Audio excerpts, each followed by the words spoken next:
Welcome to the Slop Farm. Enjoy the video. You begin by making the unit safe.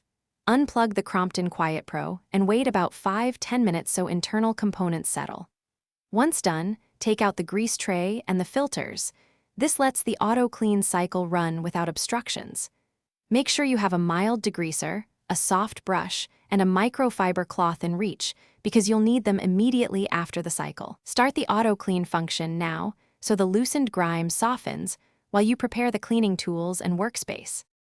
Once the auto-clean cycle is running, let it complete fully. Interrupting it can leave residue and confuse sensors.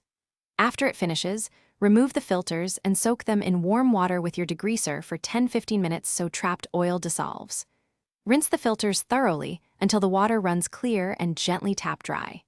Meanwhile, wipe internal surfaces and the fan housing with a damp microfiber cloth. Make sure to avoid abrasive tools or high-pressure sprays that could damage coatings or electrical parts. You finish by thoroughly drying all components. Moisture can cause short circuits. Then reinstall the filters and grease tray securely and plug the unit back in. Test the auto-clean function to confirm normal operation.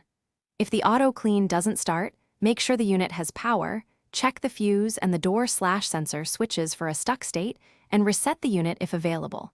If problems persist, contact Crompton Authorized Service or a qualified technician to avoid voiding warranty. Thanks for watching. Consider subscribing if we helped you today.